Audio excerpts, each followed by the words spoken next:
Hello and welcome to The Hero Spouse.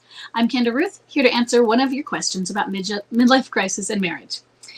Today we have Alex. Alex is a female left behind and forward-moving spouse with a bomb drop of April 2nd, 2021, a date of marriage of 2008, and she has a clinging boomerang who is a high-energy replayer. She says, "Hi, I'm French, and in France, MLC is the same as it is in the US.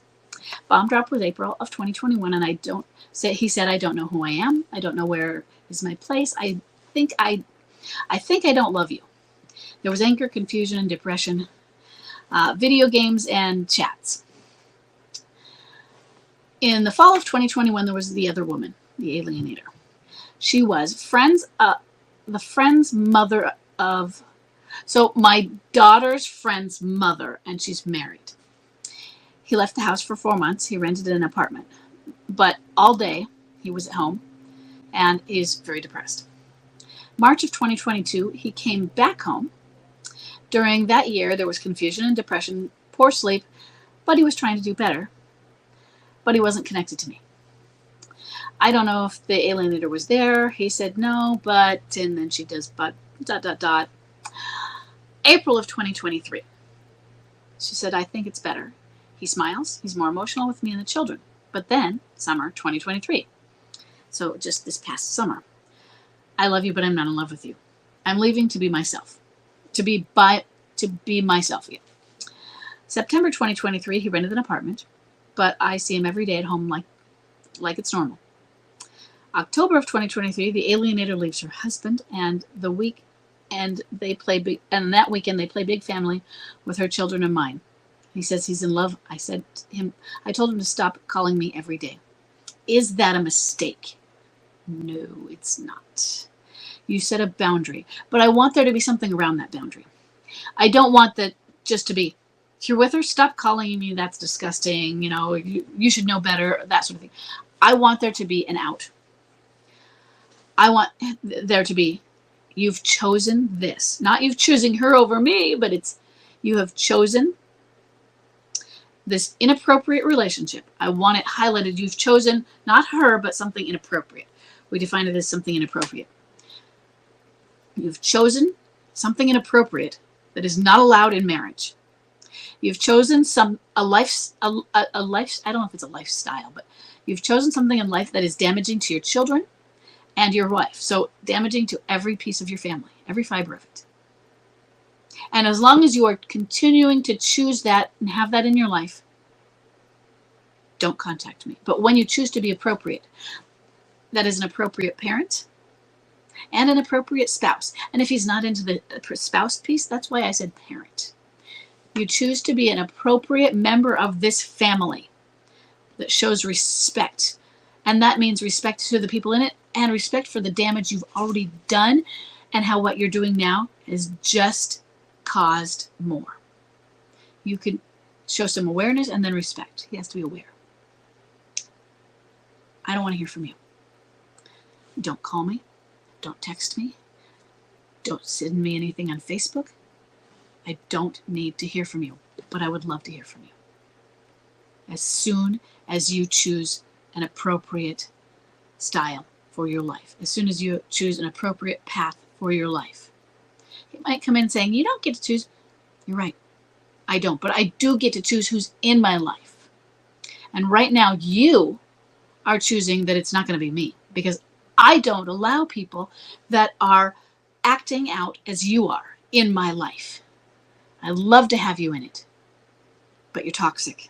You're damaging. You're hurting. And the people that you're hurting the most directly are us. So that's how I would approach it. Did you say you had kids? Because you might have. Okay, he smiles more emotional with you and the children. So it's you use that as the part of it, the parenting. Use that as the leverage when you say being an appropriate spouse, being an appropriate parent. Because you did not make a mistake. It has been 2.5 years. It is going on closer to 3. It is ready for stronger boundaries. Like this kind of boundary, where it is an official one, it is communicated. But if you're standing, you need that exit clause in there. You need some reassurance to give him that this is, I really would rather have something else in this. It's not that I just the regret that's happening, but we can unring the bell. We can say, there's an exit to what you're doing. If you stop doing this, if you stop making these poor choices in your life, then give me a call. I can even be the first person you call. But then you have to hold to that boundary, and you have to have a way of holding to that boundary with the kids. So how old are the kids, and can they do their own communications with him? And if not, can you have somebody else help mediate that? Or can you have a schedule that is, I know that I've never seen them, but I've heard about them, that sometimes courts have them, that you can have an electronic schedule for co-parenting schedule, where everything can be on a schedule and you can both have access to it, but you don't have to see each other. That might even be the only way you contact. You have to be careful that he doesn't sneak in personal text rather than, I'll be there at 5 to pick up the children. And if he is coming to pick up the children at the house, they go out at 5 and he honks, or he doesn't come in. If he can stay in the car, great. If he can come up to the door but not walk in, great. Better, the more distant, the better. But he needs to know where that boundary is. You're not to come in the house. When you come to get the kids, call before, since we all have cell phones now, call right before you're here and they will come out. Have something, but define it. Or you may come to the front door, but you may not enter. But don't say one or the other. Don't leave that open to interpretation. Get it defined. Because this needs to be a no contact boundary. You are right. But I want you to connect it to his behavior. I want you to connect it to why you're doing this. I'm not doing it because I'm mad. You might be, but I'm doing it because it's not appropriate. I'm doing it because I was married to you, or because I am married, because you're my husband. And, well, I'm leaving you, so it doesn't count. No, you're still my husband, supposing that there's not a divorce that's been finalized. You're still my husband. This isn't appropriate. And here's the kicker for you. It's going to be inappropriate if you go file for divorce, because you used this as part of how you got through that divorce. You used this to be the destruction of our marriage. So this thing that you're doing with her, that specific person, it's always going to be illegitimate and inappropriate. Always. You can't go now and into the future have an appropriate, legitimate relationship with that person. Now, as an aside, he could do that with other people.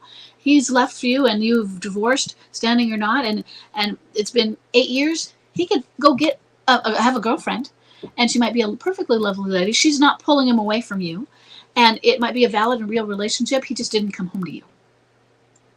Not the same here. This is the woman with whom he used to destroy your marriage. It's not the same. This is always going to be the alienating force that ripped apart the marriage. And so it's not appropriate. I don't think you're making a mistake at all. I know what you did is really hard. It's really brave. And it's not common among standers to take that strong stand. But what is common is when they do it, they go, just what you did. Did I do too much?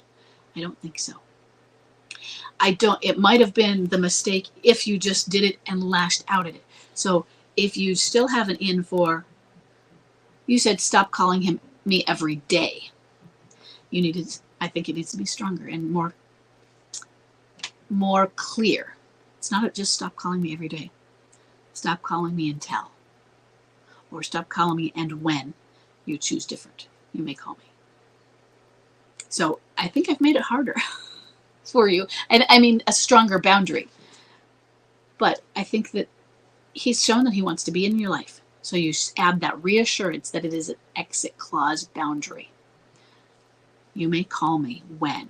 We may resume communication, contact and communication when you choose. That doesn't mean come home. It just means he has to ditch her. He's not in an adulterous relationship. And a relationship with that particular woman will always be that, because that's how it started. Okay? I hope this is helpful. And I will see everybody in the next question.